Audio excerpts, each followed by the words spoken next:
من قرأ الفاتحة.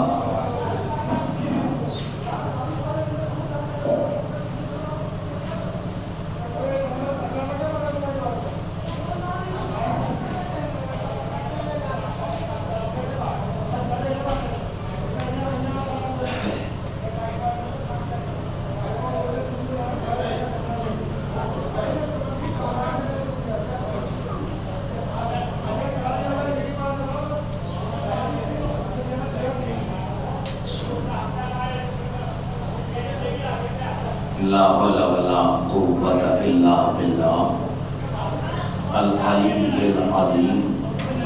أعوذ بالله السميع العليم من الشيطان اللعين الرجيم. بسم الله الرحمن الرحيم. الحمد لله الواحد الأحد الفرد الصمد الذي لم يلد ولم يولد ولم يكن له كفوا أحد. الصلاة والسلام تحية والإكرام على النبي الأمي المكي الغني الهاشمي القرشي المطلبي سيدنا ونبينا وشفيع ذنوبنا وحبيب قلوبنا مولانا مولى الثقلين جد الحسنين أبي القاسم محمد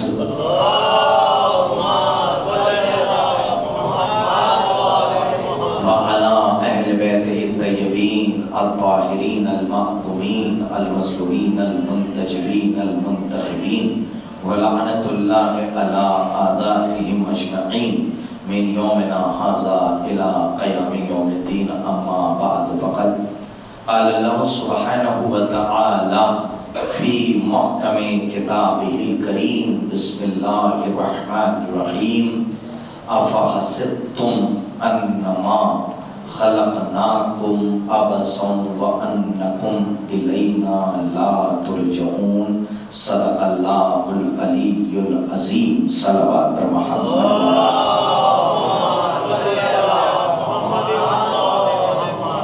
حضرت ایک گزارش ہے کہ ایک مرتبہ سورہ حمد اور 3 مرتبہ سورہ توحید یعنی سورہ قل هو اللہ احد کی تلاوت فرما کر ان مرحومین کی ارواح کو ایصال فرماتے ہیں. میں نام لیتا جاتا ہوں اور آپ ایصال فرما دیجیے گا.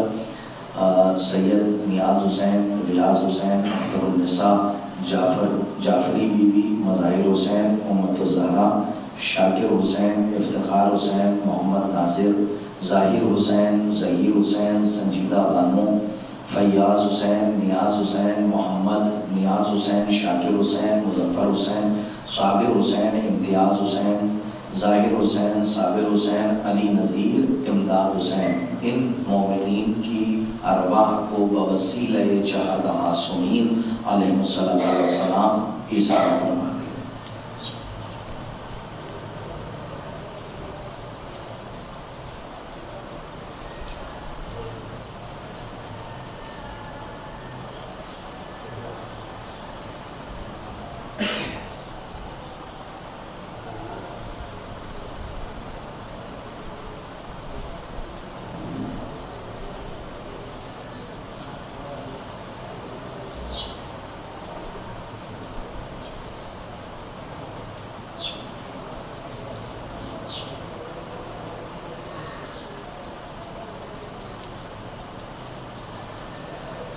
صلوات پڑھتے محمد و آل محمد و آبا سے بلائیں.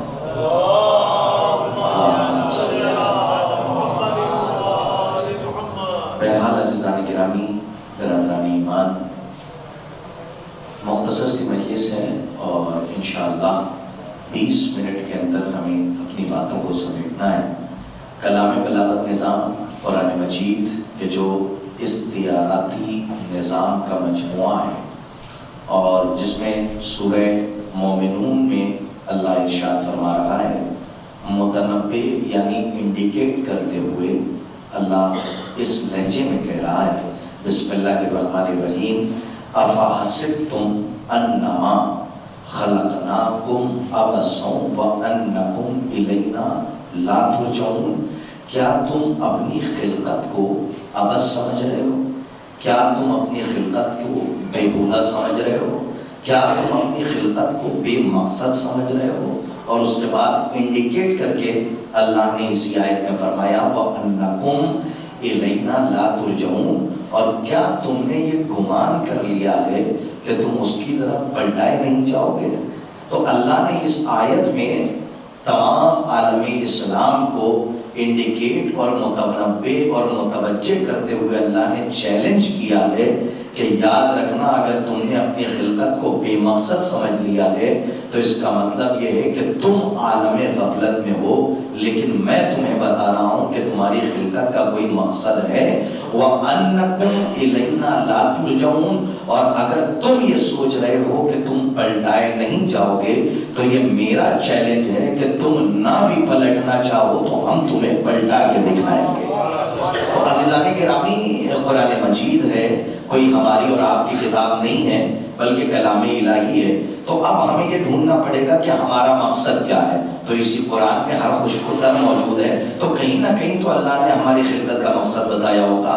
تو قرآن مجید میں ہی اللہ نے فرمایا بسم اللہ الرحمن الرحیم، اور یہ کلام الہی ہے، وَمَا خَلَقْتُ الْجِنَّ وَالْإِنسَ إِلَّا لِيَعْبُدُونَ، کہ ہم نے جناتوں اور انسانوں کو خلق ہی نہیں کیا مگر یہ کہ وہ میری عبادت کریں۔ تو اب ایک بات بتائیے کہ آپ عبادت کرتے ہیں، آپ کیا سمجھتے ہیں کہ آپ نے یہاں پہ 1 گھنٹہ نماز پڑھ لی، مصلی پہ بیٹھ گئے تو صرف یہی عبادت ہے؟ اس کے بعد تو آپ پورا دن ٹہلتے رہتے ہیں۔ لیکن آپ ذرا آیت کے اوپر غور کیجئے، اللہ کہہ رہا وَمَا خَلَقْتُ الْجِنَّ وَالْإِنسَ إِلَّا لِيَعْبُدُونَ، یعنی تمہاری خلقت کا مقصد ٹہلنا گھومنا نہیں ہے، بلکہ اللہ کہہ رہا تمہاری خلقت کا مقصد ہی عبادت ہے، یعنی تمہاری ہر سانس عبادت میں گزرنی چاہیے۔ یہی ہے اطاعت پروردگار عالم کہ تمہاری ہر سانس عبادت میں گزرے۔ تو پھر کیسے پتا چلے کہ ہماری ہر سانس عبادت میں گزر رہی ہے؟ جب تک آپ حدیث معصوم کا سہارا نہیں لیں گے تب تک کہ قرآن سمجھ میں نہیں آئے گا۔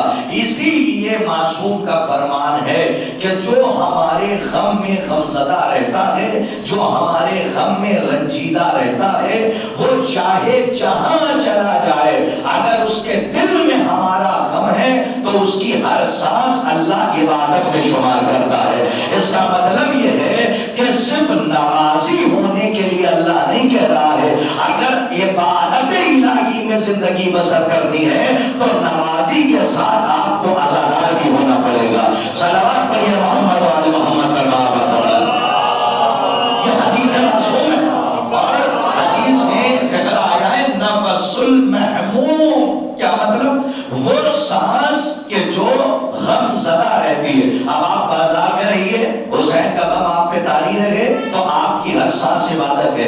ضروری نہیں ہے کہ آپ مجلس میں آ کے بیٹھیے، بلکہ آپ ٹہل رہے ہیں، گھوم رہے ہیں، لیکن آپ کے دل میں امام حسین کا غم ہے، آل اطہار کا غم ہے، تو اللہ اس سانس کو عبادت میں شمار کرتا ہے۔ اب اس آیت کو حدیث سے ملائیے، وَمَا خَلَقْتُ الْجِنَّ وَالْإِنسَ إِلَّا لِيَعْبُدُونَ، کہ اللہ نے جنات و انسان کو پیدا ہی نہیں کیا مگر یہ کہ وہ میری عبادت کریں۔ اسی سلسلے سے 2 حدیثیں انشاءاللہ میں آنے والی مجلسوں میں جو شب میں ہو رہی ہیں اس میں وضاحت کروں گا، ابھی کوئی وقت نہیں ہے، لیکن 20 منٹ کے اندر مجھے باتوں کو سمیٹنا ہے۔ اللہ نے آپ کا مقصد بتایا ہے تو اس کا مطلب یہ ہے کہ ہمارے آنے کا بھی مقصد ہے، ہمارے جینے کا بھی مقصد ہے۔ تو اب انسان تکبر نہ کرے، اب انسان گھمنڈ نہ کرے، اب انسان متکبر نہ ہو جائے، اس لیے کہ اللہ نے کسی کے تکبر، اللہ نے کسی کے گھمنڈ کو برداشت نہیں کیا۔ اور اگر آپ کو اس پر زیادہ دلیلیں چاہیے تو میں جناب سلیمان نبی کی دلیل دیتا ہوں کہ جناب سلیمان نبی نے خواہش کی تھی کہ پروردگار مجھے ایسا ملک عطا کر کہ نہ مجھ سے پہلے کسی کو ملا ہو اور نہ میرے بعد کسی کو دیا جائے۔ یعنی اگر سلیمان انگوٹھی پہن لے تو سلیمان صاحب ملک کہلائے، انگوٹھی اتار دے سلیمان بے ملک کہلائے۔ اس کا مطلب کہ کمال سلیمان میں نہیں ہے، کمال اس انگوٹھی کے اندر ہے کہ جو اللہ نے انگوٹھی سلیمان کو دی تھی، اور وہی انگوٹھی اللہ نے اللہ کے ولی یعنی علی ابن ابی طالب نے سائل کو زکات میں عطا کر دی۔ عزیزان گرامی، یعنی علی کی حکومت الگ ہے اور سلیمان نبی کی حکومت سمجھیے کہ اگر تھوڑا سا شائبہ آ جائے اور تکبر کا کہیں نہ کہیں سے گمان آ جائے تو آپ کے لیے وہ گناہ ہوتا ہے، لیکن نبی کے لیے وہ ترک اولا ہو جاتا ہے۔ روایت کہتی ہے کہ جناب سلیمان نبی ایک دریا کے کنارے سے گزر رہے تھے اور دیکھا کہ ایک مچھوارا کسے کہتے ہیں؟ جو مچھلی مارتا ہے، وہ مچھوارا کیا کر رہا ہے؟ کہا مچھلی پکڑ رہا ہے۔ وہیں سے جناب سلیمان نبی گزرے تو اس کی ایک بیٹی بھی تھی۔ اسے دیکھنے کے بعد جناب سلیمان نبی نے کہا اس کی بیٹی سے کون شادی کرے گا؟ پر اتنا کہنا تھا، جناب سلیمان نبی کو حاجت ہوئی کہ جناب سلیمان نبی ہاتھ دھولے اس دریا میں، تو جناب سلیمان دیکھیے خدا کی قسم کیا عدالت پروردگار ہے، صرف جناب سلیمان نبی کی زبان سے یہ جملہ نکلا کہ اس مچھوارے کی بیٹی سے شادی کون کرے گا، عقد کون کرے گا، اس سے استواج کون کرے گا؟ کون؟ سلیمان، کہ جس کی حکومت ہوا پر ہے، جس کی حکومت پرندوں پر ہے، جس کی حکومت چرند و پرند پر ہے۔ عزیزان گرامی، ایک آواز پہ پرندے دسترخوان جناب سلیمان پر مہمان بن کر آ جائے، اتنا بڑا نبی اور حکومت کرنے والا نبی، صرف اس کی زبان سے یہ جملہ نکلا کہ اس مچھلی مارنے والے کی بیٹی سے شادی کون کرے گا؟ تو اب جناب سلیمان ہاتھ دھو رہے تھے اسی دریا میں، ایک مچھلی آئی اور اس نے سلیمان نبی کی انگوٹھی کو اپنے منہ میں رکھا اور وہ مچھلی انگوٹھی لے کر چلی گئی۔ اب سلیمان نبی نے جب ہاتھ نکالا تو انگوٹھی ان کے ہاتھ میں نہیں تھی۔ آپ نے نہیں محسوس کیا کہ اللہ کیسے کیسے جواب دیتا ہے سوالوں کے؟ اب جیسے ہی ہاتھ نکالا تو اب انگوٹھی نہیں تھی۔ اب کیا کرے سلیمان؟ کیونکہ ساری حکومت تو انگوٹھی کے اوپر چل رہی ہے۔ اب سلیمان کیا کرے؟ اب سلیمان اپنے گھر چلے گئے۔ کچھ دنوں کے بعد پتا چلا کہ جو مچھوارا مچھلی مار رہا تھا، اسی کے جال میں وہ مچھلی آئی اور اس نے مچھلی کو کاٹا۔ اس مچھلی کے پیٹ میں سلیمان نبی کی انگوٹھی نکلی۔ ارے والے پروردگار، کیسے کیسے تو جواب دیتا ہے؟ پروردگار عالم کا یہ انتظام تو دیکھیے کہ مچھلی اسی مچھوارے کے جال میں آئی، اس نے جیسے ہی مچھلی کو کاٹا پیٹ میں انگوٹھی نکلی۔ سلیمان نبی کو پتا چلا کہ اسی مچھوارے کے پاس میری انگوٹھی ہے۔ سلیمان نبی گئے اور جانے کے بعد کہا کہ میں نے سنا ہے کہ کسی مچھلی کے پیٹ میں تو نے انگوٹھی پائی ہے، وہ انگوٹھی مجھے دے دے۔ مچھوارے نے کہا بیٹی تو میں تجھے انگوٹھی تو دے دوں گا، میں آپ کو انگوٹھی تو عطا کر دوں گا، لیکن میری ایک شرط ہے۔ بھائی آج کے بعد حاضر ہو جائے کہ میری ایک شرط ہے۔ کیا شرط ہے؟ کہ انگوٹھی لے جائیے، شرط یہ ہے کہ میری بیٹی سے شادی کر لیجیے۔ صلوات پڑھیے محمد علی محمد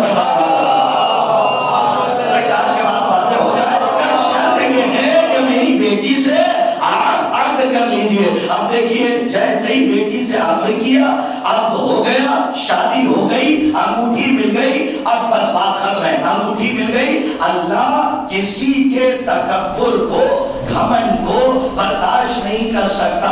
ارے جائے کہ نبیوں کے اندر ترک اولا ہو جائے تو اللہ اس کا بھی امتحان لیتا ہے، اور اللہ اس طریقے سے امتحان لیتا ہے۔ کیا فرمایا تھا جناب سلیمان نے کہ اس کی بیٹی سے شادی کون کرے گا؟ تو اللہ نے کہا تو صحیح، کوئی اور نہیں کرے گا، بلکہ ہے سلیمان تم ہی کرو گے، اب کوئی اور نہیں کرے گا۔ اس نے شرط لگائی کہ میری بیٹی سے شادی کرو اور انگوٹھی لے کر جاؤ۔ شادی ہو گئی۔ اتنا بڑا ملک کہ جناب سلیمان کی اجازت کے بغیر کوئی پرندہ پر نہیں مار سکتا، لیکن کیا دیکھا کہ محل کا شیشہ ٹوٹا، محل کا شیشہ چڑھا۔ جناب سلیمان نے دیکھا کہ کوئی آ گیا۔ سلیمان نے کہا تم کون؟ میری اجازت کے بغیر میں نے کہا تھا کوئی داخل نہ ہو۔ آنے والے نے کہا اے سلیمان نبی، میں وہ ہوں جو کسی کی چوکھٹ پر جانے سے پہلے اجازت نہیں مانگتا۔ کہا تم کون ہو؟ کہا میں ملک الموت ہوں اور میں آپ کی روح قبض کرنے کے لیے آیا ہوں۔ یعنی جناب سلیمان نبی نے لمحے بھر کی اجازت مانگی تو سلیمان نبی کو ملک الموت نے وہ اجازت نہیں دی۔ 25 عالم میں کھڑے تھے، اسی عالم نے روح کو قبض کر لیا اور چلے گئے۔ لیکن اس سے پہلے کہ ملک الموت کے اندر یہ شائبہ آ جاتا کہ میں تو سب کے دروازے پر بغیر اجازت کے جاتا ہوں، اس سے پہلے اللہ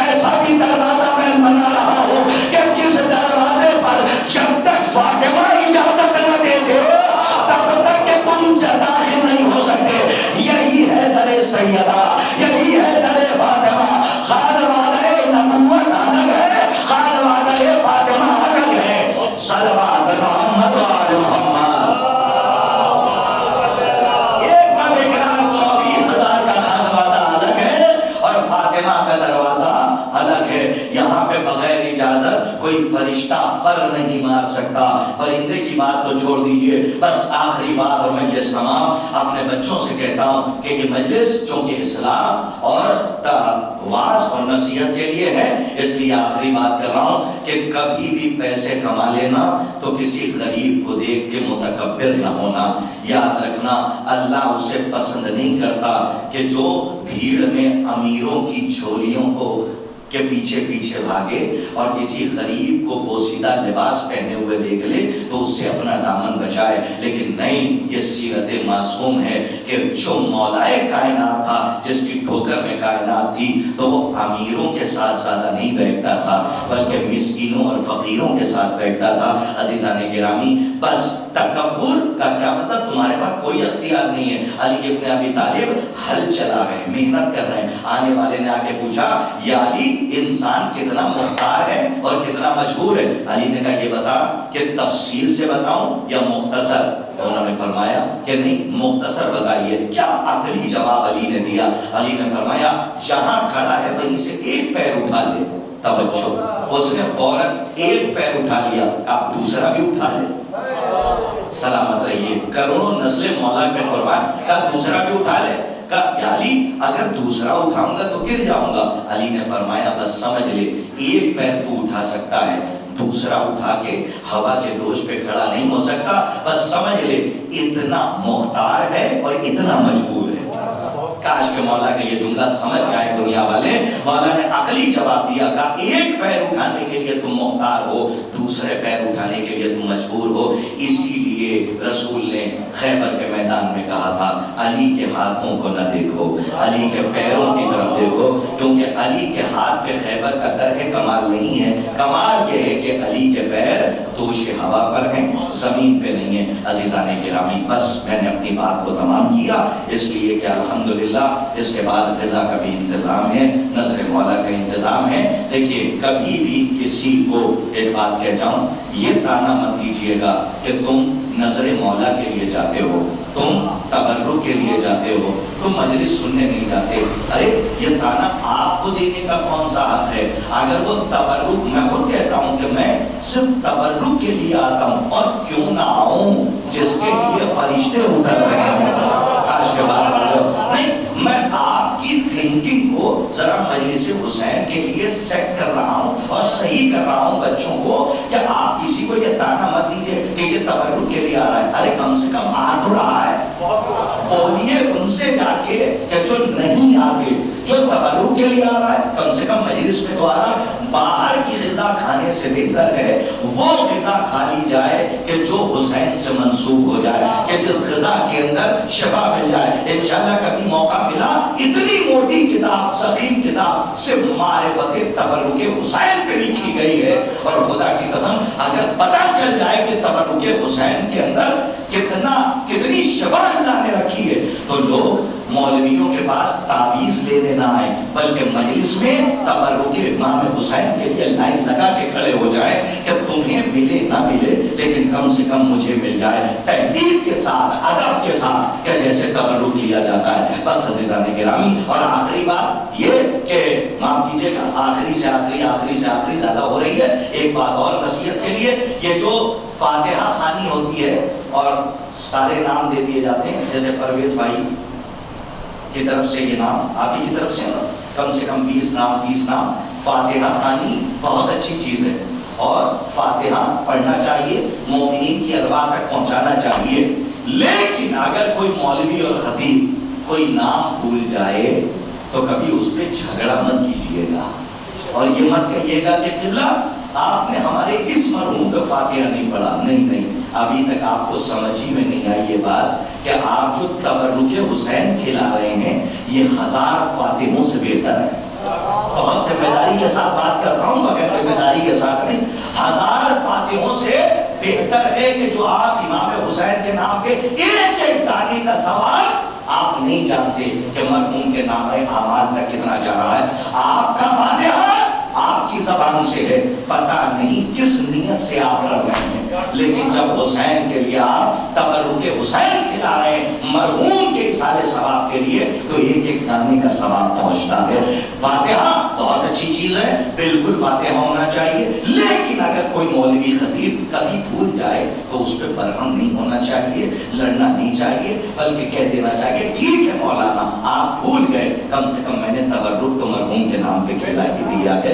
تو وہ نسبت امام حسین کا خدا کی قسم ایک ایک دانے کا ثواب آپ سمجھ نہیں سکتے کہ مرحوم کے نام اعمال تک کتنا پہنچ رہا ہے۔ کہاں حسین اور کہاں ہم، ہماری کیا بساط۔ ارے غریب زہرا کہ جس نے اکبر کو قربان کر کے اف نہیں کیا، اللہ اکبر، بڑا جملہ کہا ہے۔ اسی لیے میر انیس کا یہ شعر نہیں ہے، میر عشق کا شعر ہے، اور وہ فرماتے ہیں عباس مر گئے علی اکبر جدا ہوا۔ آپ نے کبھی اس شعر کا مفہوم سمجھا نہیں، شاید اسی لیے ہائے کہہ کے روتے نہیں ہیں بچے۔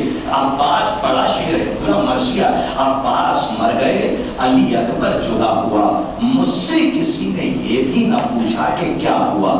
عزیزوں یہ پتہ ہے میر عشق نے کیوں کہا تھا؟ یہ غربت کی آخری منزل ہے کہ جب آپ کے چوراہے پر کسی کا ایکسیڈنٹ ہو جائے خدا نخواستہ تو آپ کا رشتہ دار نہیں ہوتا، لیکن انسانیت کا دل اگر سینے میں دھڑک رہا ہے تو آپ اپنی گاڑی روکنے کے بعد اس بھیڑ میں جاتے ہیں اور پوچھ ضرور لیتے ہیں کہ بتاؤ بھیا کیا ہوا۔ تو یہ غربت کی آخری منزل ہے کہ اگر صرف اتنا پوچھنے کے کیا ہوا تو وارثوں کے دل کو سکون مل جاتا ہے۔ لیکن میرا حسین اتنا غریب تھا کہ میر عشق نے فرمایا کہ عباس مر گئے علی اکبر جدا ہوا، مجھ سے کسی نے یہ بھی نہ پوچھا کہ کیا ہوا۔ علی اکبر کو قربان کر دیا، 6 مہینے کے اصغر کی قربانی دے دی۔ علماء فرماتے ہیں کہ مقتل کے میدان میں جو سب سے وزنی جنازہ تھا وہ 6 مہینے علی اصغر کا جنازہ تھا۔ ارباب ازا کیوں 6 مہینے کے علی اصغر کا جنازہ کیوں وزنی تھا؟ کہ 6 مہینے کی اصغر کی قربانی دین کے لیے سب سے بڑی قربانی تھی، اسے اٹھانے کے لیے امامت کے ہاتھ چاہیے تھے۔ ارباب ازا میں کہوں گا مولا جب آپ کو پتا تھا کہ حسین علی اصغر کو لے کے جائیں گے تو پانی نہیں ملے گا بلکہ تیرے حرملہ سے سیراب کیا جائے گا، تو آپ علی اصغر کو لے کے کیوں گئے؟ عجب نہیں کہ آواز آئے کہ 6 مہینے کا بچہ 2 ہی طریقوں سے پالا جا سکتا ہے، یا تو اپنے جھولے میں یا ماں کی آغوش میں۔ ارے ہمارے قتل کے بعد اصغر کا جھولا جلا دیا جائے گا اور رباط کے بازو میں رسم بن جائے گی، اب اصغر کس کی آغوش میں پلے گے؟ جناب علی اصغر کی ایک روایت سنیے اور میں یہ سوال ہے جب سارے شہید ہو گئے اس لیے کہ کھانا حسن سے ملتا ہے پانی حسین سے، اور جہاں جہاں بھی تانا اگ رہا ہے یہ خون علی اصغر کا صدقہ ہے۔ ارباب اعظم بس ایک روایت کا تکرار میں یہ تمام ہے، 6 مہینے کے بچے کا کیا سن ہوگا، اور روایتوں میں یہی ملتا ہے کہ محشر کا میدان جب سجا ہوگا تو جناب زہرا ایک ہاتھ میں اصغر کا جنازہ لے کر آئیں گے اور آواز آئے گی اے اہل محشر اپنی اپنی نظروں کو جھکا لو، فاطمہ کی سواری آ رہی ہے، فاطمہ کی سواری آ رہی ہے۔ ارباب اعظم ہماری اولاد کی شہزادی بارگاہ الہی میں جناب محسن اور جناب علی اصغر کا جنازہ بلند کر کے کہیں پروردگار میں اہل محشر سے سوال کرنا چاہتی ہوں اور میں علی اصغر کے قاتل سے سوال کرنا چاہتی ہوں اور یہ پوچھنا چاہتی ہوں کہ اگر ان کی نظر میں میرا حسین مجرم تھا، میری نبی کی نظر میں میرا اکبر خطا کار تھا اور انہوں نے سینے میں برچھی ماری، میرے حسین کا لاشا پامال کیا، میرا سوال یہ ہے کہ بھئی اتنا بتا دے کہ میرے 6 مہینے کے بچے کی خطا کیا تھی کہ جس کو ذبح نہیں کیا گیا بلکہ تیر بھال کے تیر سے بچے کو نہر کر دیا گیا اور بچہ اپنے باپ کے ہاتھوں پر منقلب ہو گیا۔ سیعلم الذین ظلموا أَیَّ مُنقلب ينقلبون۔ انا للہ و انا الیہ راجعون۔ رضاً بقضائہ و تسلیما لامرہ۔ پالنے والے اس عظیم سی عبادت کو شرف قبولیت عطا فرما، جو مقروض ہیں ان کے قرض کو غیب سے ادا فرما۔ 1000 دعاؤں میں سے ایک دعا یہ ہے پروردگارہ ہماری قوم کی ہر فرد کو معرفت بھی نورانیہ حاصل کرنے کی توفیق عنایت فرما۔ پروردگارہ آخری دعا یہ ہے اور تمام دعاؤں سے افضل دعا یہ ہے پروردگارہ ہم تیری بارگاہ میں، تیری بارگاہ عزیت میں دعا گو ہیں تجھ کو حقوق اہل بیت کا واسطہ پروردگار منتقم خون حسین کے ظہور میں تعجیل فرما اور ان کے حقیقی آمد و انصار ہم کو شمار فرما وتقبل منا انک انت السمیع العلیم۔ ایک گزارش یہ ہے کہ جن مومنین کے اسماء ہم نے آپ کی خدمت میں پیش کیے تھے ان کی ارواح تک بوسیلہ چہرہ معصومین علیہ الصلوۃ والسلام ایک مرتبہ سورہ حمد اور 3 مرتبہ سورہ اخلاص کی تلاوت فرما کر ایثار فرماتے ہیں۔ بسم اللہ